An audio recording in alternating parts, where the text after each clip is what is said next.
ஸ்டேஜில் இருக்கிறவருடைய performance, body language எல்லாம் பார்த்தீங்கன்னா இது வீட்டு ஃபங்க்ஷன் மாதிரியே நடக்குது இந்த பிரஸ் மீட். அவருக்குள்ள இருக்கிற கிராட்டிடியூட பார்க்க முடிஞ்சது. ஒட்டுமொத்த நன்றி உணர்வின் அடையாளம் தான் இந்த புத்தக வெளியீட்டுக்கான ஒரு விழா.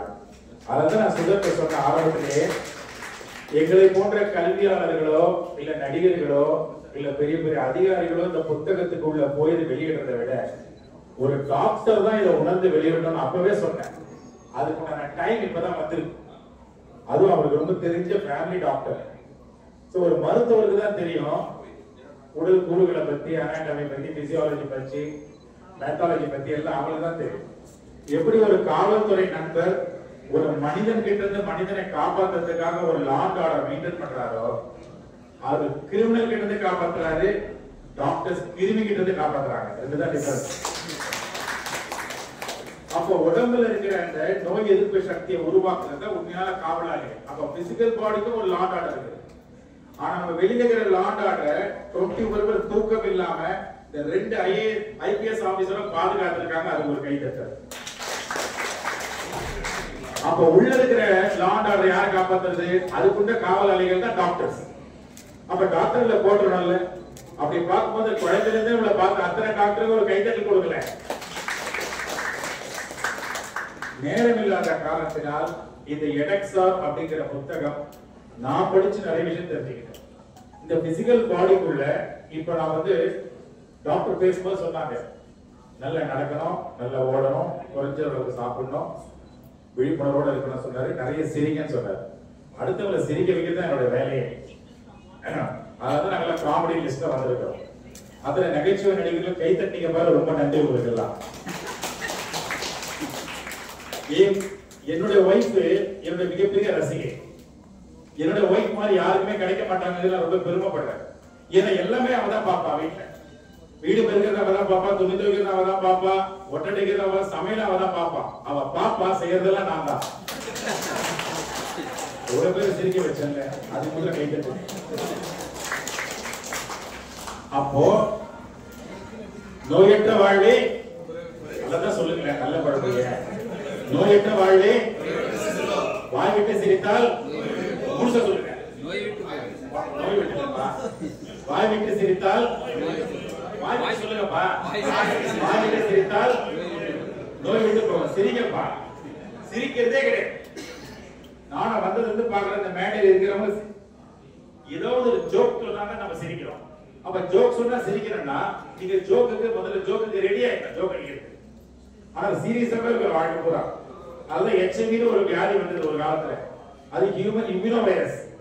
It causes acute immuno deficiency AIDS வந்துச்சு. அது கூட கருணை இருக்கு, டெத்தை தள்ளி போடுது. ஆனா இன்னொரு HIV அவளை சாவடிகளை கொள்ளுது.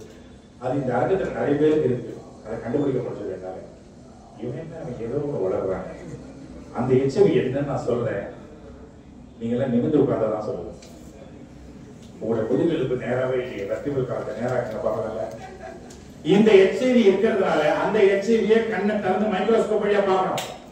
இந்த HIV கண்ணை மூணாதான் பார்க்க முடியும். இந்த HIV என்னன்னா, ஏன் வாழ்க்கையில எல்லாரும் சோகமாவே இருக்கிறோம்னா, இந்த HIV என்னன்னா ஹாப்பினஸ் இன்சஃபிஷியன்சி வைரஸ். இந்த வைரஸ் ஒழிக்கணும்னா நீங்க நல்லா சிரிக்கணும்ப்பா. அதனால வாய் விட்டு சிரித்தால் நோய் விட்டு போகும். இதுல ஒரு பியூட்டி என்னன்னு கேட்டீங்கன்னாக்கா, இன்னைக்கு என்னோட உடல்ல என்ன நடக்குதுங்கிறத நல்லா கண்டுபிடிக்க முடியாது. நான் 2 வேளை தான் சாப்பிடுறேன். காலைல 10 மணிக்கு சாப்பிடுறேன், அதுவும் 5:30 மணிக்கு தான் சாப்பிடுறேன். சூரியன் மறைஞ்சதுக்கு அப்புறம் சாப்பிடுறதை நிறுத்திட்டு நல்லா இருக்கேன். இந்த விழிப்புணர்வு எல்லாருக்கும் வரணும். அதனால நேரம் இல்லாத காரணத்தினால நான் முதல்ல டாக்டருக்கு நன்றி சொல்றேன். இப்படி ஒரு எடெக்ஸாரை மாணவனை நோக்கியும் ஆசிரியரை நோக்கியும் பெற்றோர் நோக்கியும் இது செல்வதற்காக ஒரு மருத்துவர் முன்னின்று ஒரு நண்பரா இதை முன்னெடுத்து நடத்துறதுக்கு அவருக்கு நான் வாழ்நாள் நன்றி சொல்றேன். இது போய் மாணவனை போய் சேரணும். நோவாம நோம்பு கும்பிடணும்னா, மருத்துவ படிப்புக்கு போகணும்னா, இஷ்டப்பட்டு மாணவர்கள் டாக்டராக இஷ்டப்பட்டுட்டீங்கன்னா தயவு செய்து எடெக்ஸாருக்குள்ள போங்க. நீங்க போயே தீர்ணுங்கிறது என்னுடைய பணிவான வேண்டுகோள். ஆனா அதுக்கு ஒரு விலை இருக்கு. அந்த விலையை நான் குறைச்சி, இன்னும் கொஞ்சம் குறைச்சி பொதுமக்களுக்கு இந்த மாணவனுக்கு போய் சேர வேண்டும் என்று நான் பணிவோடு கேட்டுக்கொள்கிறேன். நான் சுடர்கிட்ட சில பேர் முன் பண உதவி செய்து இந்த மாணவர்களுக்கு போய் சேரணும்னு நினைக்கிறீங்களா? அவங்க எல்லாம் கைதட்டி கொடுக்காங்க. அவங்க பாராட்டணும். இப்ப கரெக்டான ஒரு கொடைவெள்ளம் செய்யறாங்க. அதே மாதிரி பத்திரிகை நண்பர்களும் காவல்துறை நண்பர்களுக்கும் இந்த புத்தகம் எளிமையான முறையில் போய் சேரணும் அக்கறை எடுத்துக்கீங்க. எங்க நடிகர் குடும்பத்துக்கும் இது எளிமையா போய் சேரணும் அப்படிங்கிறது நானும் கேட்டுக்கிறேன். உயர்ந்த லெவல்ல சம்பளம் வாங்குறவங்களுக்கு இல்ல, தாழ்ந்த நிலையில சம்பளம் வாங்குற நடிகர்கள் இருக்காங்க. அவங்களுடைய மாணவர்களும் டாக்டருக்கு படிக்கணும்னு ஆசைப்படுறாங்க. அவங்களுக்கு உதவி செய்யுமாறு கேட்டுக்கொண்டு விடைபெறுகிறேன். மிகப்பெரிய ஒரு சவால் இருக்கும் போது அது ரொம்ப எளிமையா அந்த மாணவர் செல்வங்கள், அதாவது டாக்டர் ஆகணுங்கிற அந்த லட்சியத்தோடு இருக்கிற குழந்தைங்களுக்கு ரொம்ப எளிமையா பக்கத்துல உட்கார்ந்து சொல்லிக் கொடுக்கறதுக்கு ஒரு நண்பன் வேணும். அப்படிப்பட்ட ஒரு நண்பன் யாரா இருக்க முடியும் அப்படின்னு தேடிட்டு இருக்கிற சமயத்துல டாக்டர் கலாம் அவர்கள் எங்களுக்கு சொன்ன ஒரு அருமையான ஒரு தங்க வரிகள், ஒரு நல்ல புத்தகம் 100 நண்பர்களுக்கு சமம், ஒரு நல்ல நண்பன் ஒரு நூலகத்திற்கே சமம்னு சொல்லுவார். அந்த மாதிரி இந்த எடெக்ஸா புத்தகம் மருத்துவ படிப்புக்காக ஆர்வமுள்ள மாணவர்களுக்கு ஒரு சிறந்த நண்பனா இருக்கிறத கண்டுபிடிச்சார். அதை கண்டுபிடிச்ச உடனே ஐஜி என்ன கூப்பிட்டாங்க. கூப்பிட்டு இந்த புத்தகத்தை நீங்க பார்க்கணும்னாங்க. நான் போய் பார்த்த உடனே சொல்லிட்டேன், இது மாணவர்களுக்கான ஒரு சுடர் ஒளியா இருக்கு அப்படின்னு. அப்பதான் சுடர் தான் இதை ரெடி பண்ணாருங்கிறது அப்பதான் கண்டுபிடிச்சேன். 3 மகன்கள் அவருக்கு. 3 மகள்கள் மட்டும்தான் அவருக்கு நினைச்சிட முடியாது. அவருக்கு கடவுள் கொடுத்த 3 மகன்கள் இருக்காங்க, மருமகன்கள். அதுல ஒரு மருமகன் தான் சுடர். கை தட்டலாம். சுடர் என்ஜினியரா, டாக்டரா, பிலாசபரா, கைடாங்கிறது நான் கொஞ்சம் கன்ஃபியூஸ் ஆயிட்டேன்.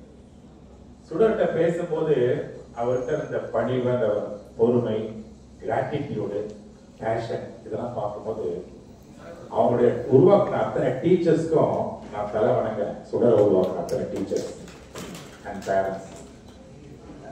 இந்த நிகழ்ச்சியில நான் முதல்ல சாருக்கு ரொம்ப தேங்க் பண்றேன். கங்காதர் சாருக்கு, ஐபிஎஸ் அதிகாரிகள் எல்லாரும் ஒரு கைத்தட்டல் கொடுங்க. ஏன்னா அவங்களுக்கு இருக்கிற கமிட்மெண்ட்டுக்கு இவ்வளவு நேரம் ஒரு 1 hour உட்கார்றாருன்னா இது ஒரு நன்றி உணர்வு அவருக்கு உள்ள ஓடிட்டு இருக்கு. அநேகமா அந்த நன்றி உணர்வு டாக்டர் மேலதான் இருக்கோங்கிறத நான் ஆழத்தரமா நம்புறேன். அவர் பேசும்போது, டாக்டர் பேசும்போது கூட அவருடைய பேச்சுல ரொம்ப